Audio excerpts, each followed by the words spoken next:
Hi, നമുക്ക് സമോസ ഉണ്ടാക്കിയാലോ? അതിന് മൈദ എടുത്തിട്ടുണ്ട്. അതിലോട്ട് ശകലം മഞ്ഞൾപ്പൊടിയും ഉപ്പും ഞാൻ നെയ്യാണ് ചേർത്ത് കൊടുക്കുന്നത്. നെയ്ക്ക് പകരം ഓയിലോ അല്ലെ ഡാൽഡയോ ചേർത്താൽ മതി.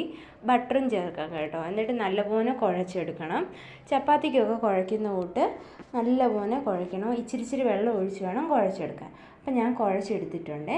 അതൊന്ന് അടച്ചു വെക്കാം. ഇനി മസാല റെഡിയാക്കാം. അതിന് ഞാൻ 3-4 ഉരുളൻകിഴങ്ങ് വേവിച്ചെടുത്തിട്ടുണ്ട്. ഇഞ്ചിയും പിന്നെ മല്ലിയില, പുതിനയില, പച്ചമുളക് ഇത് ഇത്രയും ചതച്ച് എണ്ണയിലൊന്ന് വാടി വന്നപ്പോൾ ഞാൻ വേവിച്ച് വെച്ച ഉരുളൻകിഴങ്ങും ചേർത്ത് കൊടുത്ത് അത് നല്ലപോലെ മിക്സ് ചെയ്ത് ഉരുളൻകിഴങ്ങ് വേവിക്കാൻ നേരം ഉപ്പിട്ടായിരുന്നേ.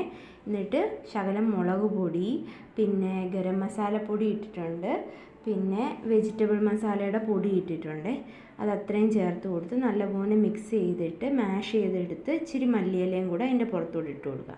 എന്നിട്ട് ഇത് നല്ല ആറിക്കഴിയുമ്പം നമ്മുടെ മാവൊന്ന് പരത്തി എടുത്തിട്ട് അത് നടുക്കൂന്ന് കട്ട് ചെയ്ത് നമുക്ക് ഓരോന്നോരോന്നായിട്ട് ഉണ്ടാക്കിയെടുക്കാമേ. അപ്പോൾ എങ്ങനെയാണെന്ന് നോക്കാം.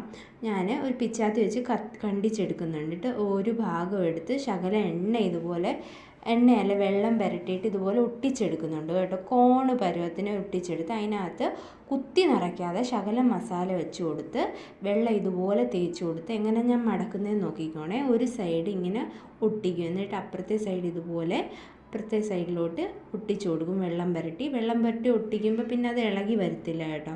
എന്നിട്ട് ഒട്ടിച്ച് ഇതുപോലെ ഞാൻ എല്ലാം ചെയ്തെടുക്കുന്നുണ്ട് കേട്ടോ. കണ്ടോ?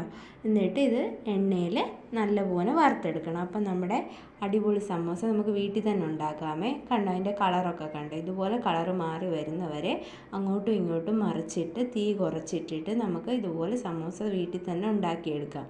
അപ്പോൾ ഇതുപോലെ ഒന്ന് ട്രൈ ചെയ്ത് നോക്കണേ. ഞാൻ സമോസ ഷീറ്റ് ഒന്നും യൂസ് ചെയ്തിട്ടില്ല കേട്ടോ. ബൈ.